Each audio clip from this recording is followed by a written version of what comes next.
दोस्तों, हमने पिछली क्लास में बात कर लिए थे कुछ महत्वपूर्ण प्रश्नों की। आज हम फिर से एक बार नया सेशन लेके शुरू हो रहे हैं पर्यावरण अध्ययन के महत्वपूर्ण प्रश्नों की, जिसमें आज हम 100 से ज़्यादा प्रश्नों के बारे में अध्ययन करेंगे और उनके प्रश्नों के उत्तर देखेंगे जो किसी न किसी वनडे एग्जाम में पूछे गए हैं। और केंद्रीय विद्यालय, यूपी टेट, सुपर टेट, जो भी टीचिंग एग्जाम्स हो रहे हैं उसमें पर्यावरण अध्ययन के 1 या 2 क्वेश्चन 100% आ रहे हैं। 2 से 5 भी क्वेश्चन आ जा रहे हैं। और जैसे सी टेट हो गया और यूपी टेट हो गया, केंद्रीय विद्यालय हो गया, इसमें तो इनके अच्छे वेटेज हैं, अच्छे मार्क्स हैं। जैसे सी टेट में 15 मार्क्स के आते हैं, यूपी टेट के 15 मार्क्स हो जाते हैं, और केंद्रीय विद्यालय में तो 20 क्वेश्चन 20 मार्क्स के आने वाले हैं। तो अगर आप हमारे चैनल पर अगर नए हैं तो चैनल को सब्सक्राइब जरूर कीजिएगा और चैनल को शेयर कीजिएगा, जिससे ये अधिक लोगों के पास वीडियो पहुंच सके। तो चलिए शुरू करते हैं अपनी क्लास। ये हमारा टेलीग्राम पेज है, आप इस पे जाकर ज्वाइन कर सकते हैं। यहाँ पे आपको अपडेट मिलती रहेंगी। ये इंस्टाग्राम पेज है, यहाँ पे भी आप जाके हमें ज्वाइन कर सकते हैं। चलिए शुरू करते हैं। सक्सेस, एक हम कोड देख लेते हैं। सक्सेस, जो सफलता होती है वो सबसे ज़्यादा किस बात के लिए खास है कि जो मेहनत करते हैं वो उन पर फिदा हो जाती है। ये अगर आप मेहनत करेंगे किसी चीज़ को, अगर शिद्दत से चाहो तो ज़रूर मिलती है। ये जो कोट है ये यही कहना चाहता है कि अगर आप किसी चीज़ चाह लो कि हमको ये चीज़ चाहिए तो आपको मिल के ही रहेगी, जब तक आप उसको छोड़ो मत, जब तक वो मिलती नहीं है। जी आगे बढ़ते हैं अब। पहला क्वेश्चन हमारा, जीव से जैवमंडल तक जैविक संगठन का सही क्रम क्या है। पहला जो सही क्रम है वो क्या है? पहला जनसंख्या है, दूसरा समुदाय है, और तीसरा पारिस्थितिकी तंत्र है, और चौथा है भूदृश्य। हम आगे बार बढ़ते हैं अगले क्वेश्चन पे। स्वपोषी स्तर पर उत्पादन को क्या कहा जाता है? उसे कहा जाता है प्राथमिक उत्पादकता। परपोषी या विषम पोषण स्तर के उत्पादन के संदर्भ में आता है क्या? द्वितीयक उत्पादकता। एक पारिस्थितिकी तंत्र में ऊर्जा की मात्रा एक पोषण स्तर से अन्य एक पारिस्थितिकी तंत्र में ऊर्जा की मात्रा एक पोषण स्तर से अन्य स्तर में स्थानांतरण के पश्चात उसकी ऊर्जा क्या हो जाती है? घट जाती है। कैसे? मैंने आपको बताया था कि एक 10% रूल होता है, जिसमें जो उत्पादक होता है वो 10% एनर्जी अपने अगले जो स्तर होता है उसको ट्रांसफर कर देता है, और 90% जो एनर्जी होती है उसको लॉस्ट कर देता है। अगला क्वेश्चन हम देखते हैं, कुछ कारणों से तितलियों की जाति की संख्या में बड़ी गिरावट होती है, तो इसके जो संभावित परिणाम हो सकते हैं वो क्या है? कुछ पौधों के परागकण पर प्रतिकूल प्रभाव पड़ सकता है। इसके कारण मकड़ियों और पक्षियों की कुछ प्रजातियों की समष्टि में गिरावट हो सकती है। अगला क्वेश्चन है, पारिस्थितिकी पारस्परिक संबंधों का अध्ययन क्या कहलाता है? किसके बीच किया जाता है? जीव और वातावरण के बीच किया जाता है। किसका? पारिस्थितिकी का अध्ययन।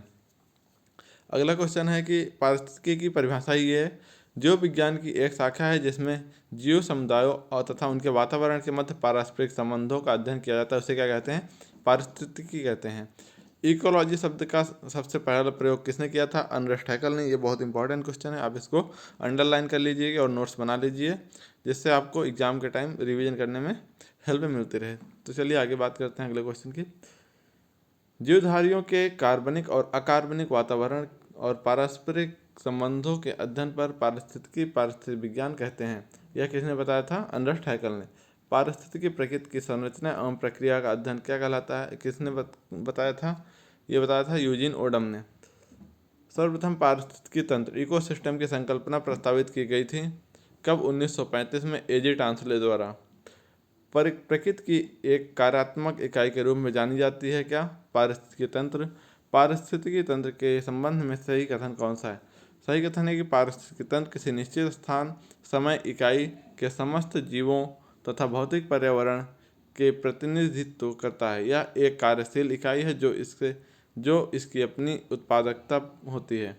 अगला क्वेश्चन है, पारिस्थितिकी तंत्र के विषय में सही नहीं है। यह एक बंद तंत्र होता है। क्या है? क्लोज्ड सिस्टम होता है। परितंत्र या इकोसिस्टम शब्द का सर्वोत्तम वर्णन क्या है? ऑर्गेनिज्म का समुदाय और साथ ही यह पर्यावरण में जो रहते हैं वो उसे क्या कहते हैं? इकोसिस्टम कहते हैं। किसी क्षेत्र के सभी जीवधारी तथा वातावरण में उपस्थित अजैव घटक संयुक्त रूप से किसका निर्माण करते हैं? परितंत्र का निर्माण करते हैं। अगला क्वेश्चन है, प्रथम पोषक स्तर के अंतर्गत क्या आते हैं? हरित पादक या वनस्पतियाँ आती हैं जो उत्पादक कहे जाते हैं। पौधे हरे रंग के लवक जिसे क्लोरोफिल कहा जाता है की सहायता से करते हैं। किसकी सहायता इसका निर्माण करते हैं? प्रकाश संश्लेषण की सहायता से क्लोरोफिल का निर्माण करते हैं। जीवित घटकों में शामिल होने के कारण पारिस्थितिकी तंत्र से संबंधित कौन है? हरे पेड़ पौधे किससे संबंधित हैं? जीवित घटकों से। ऐसे पदार्थ जिनके ऑक्सीकरण के पश्चात जीवधारियों में को ऊर्जा प्राप्त होती है वो क्या कहे जाते हैं? खाद्य पदार्थ कहे जाते हैं। जिसको ऊर्जा मिलती है, जिससे ऊर्जा प्राप्त होती है, उसे क्या कहते हैं? खाद्य पदार्थ कहते हैं। जीवों द्वारा ऊर्जा का प्रवाह होता है, एक दिशा होता है। आहार श्रृंखला का निर्माण करते हैं। कौन आहार श्रृंखला का निर्माण करते हैं? घास, बकरी और मानव। ये कैसे? घास कहाँ से अपना भोजन बनाती है? सूर्य के प्रकाश से। सूर्य के प्रकाश से घास बनाती है। घास को कौन खा जाता है? बकरी खा जाती है। और बकरी को कौन खा जाता है? इंसान या कोई जंगली जानवर खा जाते हैं। ये खाद्य श्रृंखला का आहार हो गया। जीव भार का पिरामिड जिस पारिस्थितिक तंत्र में उलट जाता है वह है तालाब। तालाब में क्या हो जाता है? पारिस्थितिक तंत्र का जो पिरामिड होता है वो पलट जाता है।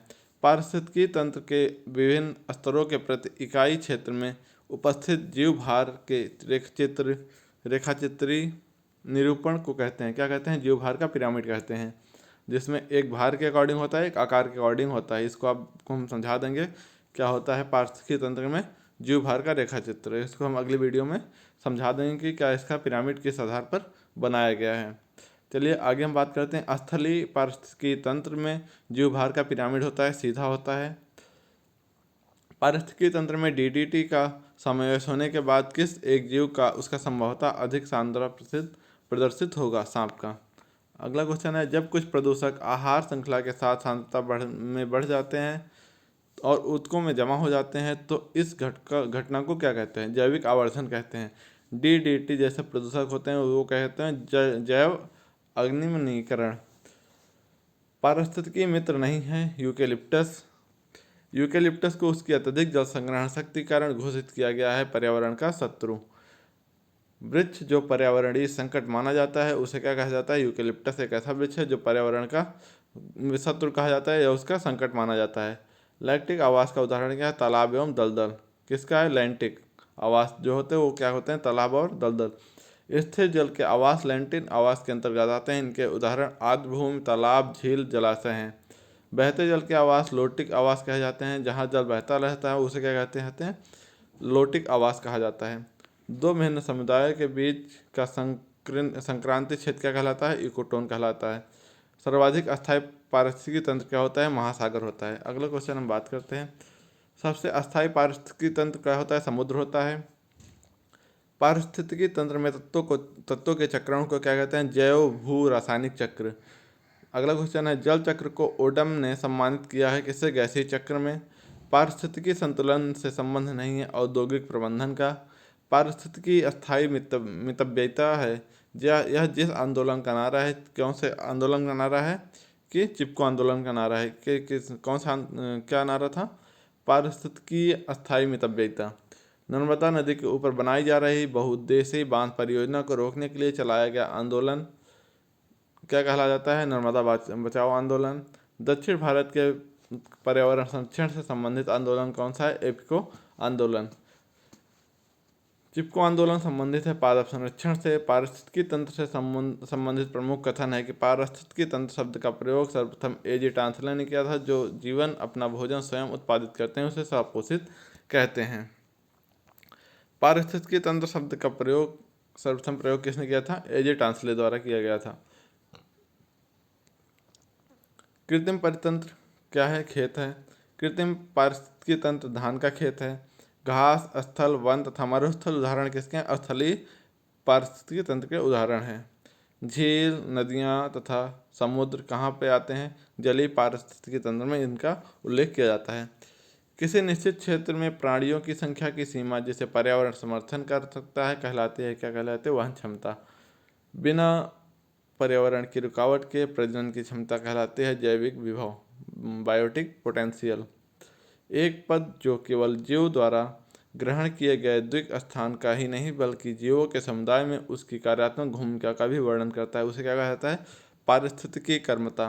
अगला क्वेश्चन है, पृथ्वी के सर्वाधिक क्षेत्र पर फैला हुआ पारिस्थितिकी तंत्र कौन सा है? सामुद्रिक। पृथ्वी पर विद्यमान जलमंडल में समुद्री जल होता है। लगभग 97% भाग क्या है? समुद्री जल है। समुद्री जल में सर्वाधिक व्याप्त लवण है सोडियम क्लोराइड। समुद्र पारिस्थितिकी संतुलन बनाए रखने में मदद करता है। वनोरोपण, वर्षा का जल प्रबंधन, जैव भंडारण, जैव मंडल का भंडारण।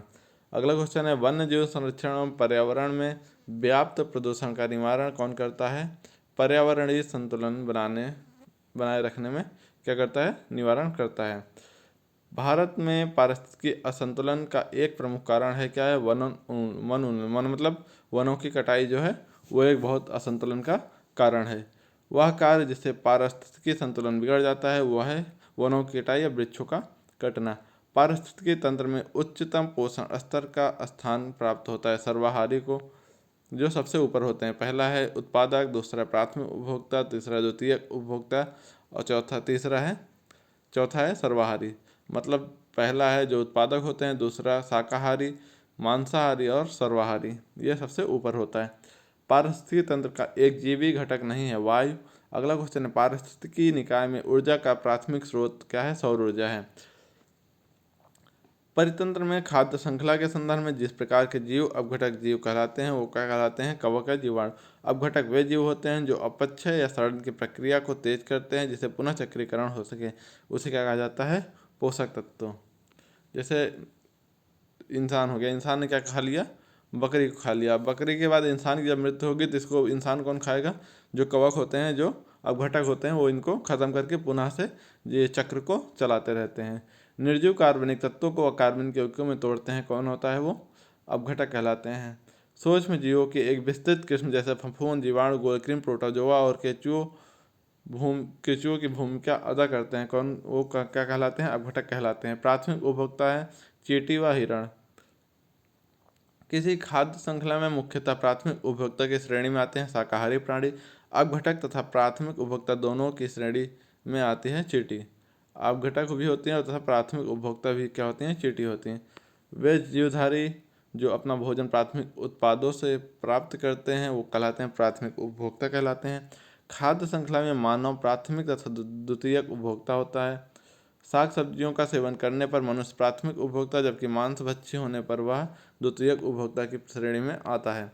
समुद्री वातावरण में मुख्य प्राथमिक उपभोक्ता होते हैं फाइटोप्लैंक्टन। पारिस्थितिकी तंत्र के जैविक घटकों के उत्पादक घटक होते हैं हरे पेड़ पौधे। हरे पौधे सूर्य के प्रकाश का उपयोग करके अपना आहार स्वयं निर्मित करते हैं। इस विधि को क्या कहते हैं? प्रकाश संश्लेषण की विधि। वायु प्रवाह द्वारा समुद्र की सतह पर विद्यमान गर्म पोषक रहित जल को सघन, ठंडे तथा पोषक तत्वों से परिपूर्ण जल द्वारा स्थानांतरित कर दिया जाता है, उसे क्या कहा जाता है? समुद्री उपप्रवाह द्वारा। पारिस्थितिकी संवेदी क्षेत्र वे होते हैं जिन्हें घोषित किया गया है, वो किसके द्वारा घोषित किया गया है? पर्यावरण संरक्षण अधिनियम 1986 के तहत। पारिस्थितिकी संवेदी क्षेत्रों के में कृषि को छोड़कर सभी मानव क्रियाओं का निषेध नहीं है, बल्कि कुछ पर प्रतिबंध लगाया गया है और कुछ को नहीं किया गया है। वो क्या है? विनियमित है। घास स्थलों में वृक्ष पारिस्थितिकी अनुक्रमण में के अंश के रूप में जिन कारण घासों को प्रतिस्थापित नहीं करते हैं वह क्या कहते हैं? जल सीमाओं और आग के कारण उसको प्रतिस्थापित नहीं किया जा सकता है। भौतिक कारणों में किसी समुदाय का समय के साथ स्थानांतरण क्या कहलाता है? पारिस्थितिकी अनुक्रमण कहलाता है। जैविक अनुक्रमण की प्रवस्थाओं का सही क्रम है नगरीकरण, प्रवास, अस्थापन, प्रतिक्रिया व स्थिरीकरण। अगला क्वेश्चन है, वर्ष 1916 में पौधों की विभिन्न प्रजातियों को अध्ययन किया तथा अनुक्रमण की सर्वमान्य परिभाषा दी, किसने दी? क्लीमेंट ने। अगले क्वेश्चन के बारे में बात करते हैं। क्या क्वेश्चन है?